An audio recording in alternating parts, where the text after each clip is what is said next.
भगवान परशुराम, जिन्हें भगवान विष्णु का अवतार माना जाता है, उनका प्रारंभिक नाम राम था। भगवान परशुराम ने भगवान महादेव की कठोर तपस्या की, जिससे प्रसन्न होकर महादेव ने उन्हें परशु नामक अस्त्र और शस्त्र दिया, जब से उनका नाम परशुराम हो गया। परशुराम के गुरु भगवान शिव, विश्वामित्र और ऋचिक थे। परशुराम विद्या में बहुत निपुण थे। उन्होंने अपनी शक्तियों से देवताओं की भी सहायता की थी। परशुराम ने भगवान राम को शारंग धनुष दिया और भगवान कृष्ण को सुदर्शन चक्र दिया, क्योंकि परशुराम जानते थे कि श्री राम और श्री कृष्ण भगवान विष्णु अवतार है। उन्होंने अहंकारी है वंशियों का 21 बार पृथ्वी पर से विनाश किया था, क्योंकि है वंशियों ने उनके पिता ऋषि जमदग्नि का अपमान किया था। परशुराम को 7 चिरंजीवी में से एक माना जाता है, जो अमर है, और परशुराम 8 चिरंजीवियों में से एक योद्धा और गुरु हैं। उन्होंने महाभारत काल में भीष्म, द्रोणाचार्य, कर्ण और अकृतव्रत को शस्त्र ज्ञान और विद्या दी। इन चारों ने परशुराम से शस्त्र विद्या और ज्ञान प्राप्त किया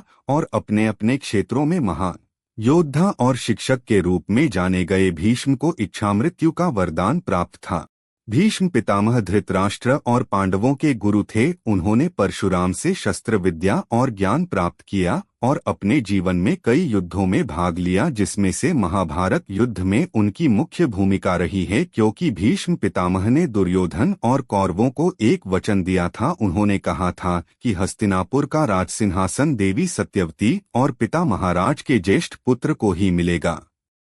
उन्होंने यह भी प्रतिज्ञा की थी कि या तो वह पांडवों का वध करेंगे या अपने प्राण त्याग देंगे। इसलिए अर्जुन ने उन्हें शिखंडी को ढाल बनाकर मारा था। दूसरे नंबर पर है गुरु द्रोणाचार्य। द्रोणाचार्य भी कौरवों और पांडवों के गुरु थे और उनकी भी महाभारत युद्ध में मुख्य भूमिका रही है। द्रोणाचार्य ने कौरवों की तरफ से प्रमुख भूमिका निभाई थी। वे कौरव सेना के मुख्य सेनापति थे और उन्होंने युद्ध के दौरान कई पांडव योद्धाओं को मारा था। युद्ध के दौरान द्रोणाचार्य को युधिष्ठिर ने बताया कि अश्वत्थामा मारा गया है। यह बात सुनकर द्रोणाचार्य ने शस्त्र छोड़ दिए और रथ से उतर गए। यह देख और अश्वत्थामा की मृत्यु पर शोक किया। पांडवों ने द्रोणाचार्य को छल से निहत्था बना दिया, जिसके बाद धृष्टद्युम्न ने उनका सिर धड़ से अलग कर दिया। तीसरे नंबर पर है कर्ण। कर्ण एक शक्तिशाली और महान योद्धा था। उन्होंने परशुराम से शस्त्र विद्या और ज्ञान प्राप्त किया और कौरवों की ओर से कुरुक्षेत्र के युद्ध में महत्वपूर्ण भूमिका निभाई। कर्ण को दानवीरता के रूप में भी जाना जाता है।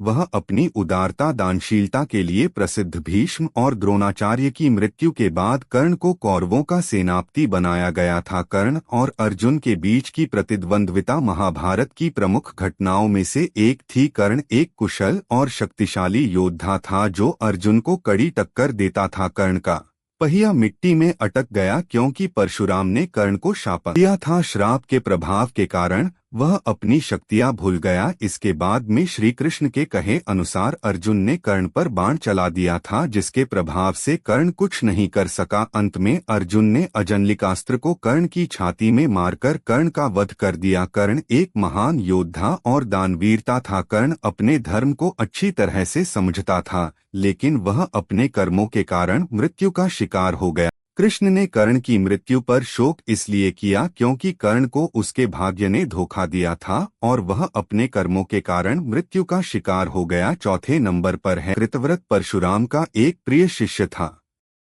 वह परशुराम के साथ कई यात्राओं पर गया और वह एक वीर क्षत्रिय था जो परशुराम के साथ साए की तरह रहता था। उनके ज्ञान और कौशल को सीखने के लिए जाना जाता था। परशुराम विष्णु के छठे अवतार और एक वीर योद्धा थे। वह अकृतव्रत को अपना परम शिष्य और मित्र मानते थे। उन्होंने अत्रि की पत्नी अनसुया, अगस्त्य की पत्नी लोपामुद्रा व अपने प्रिय शिष्य अकृतवर्ण के सहयोग से विराट नारी जागृति अभियान का संचालन भी किया था। अवशेष कार्यों में कल्कि अवतार होने पर उनका गुरुपद ग्रहण कर उन्हें शस्त्र विद्या प्रदान करना भी बताया गया है।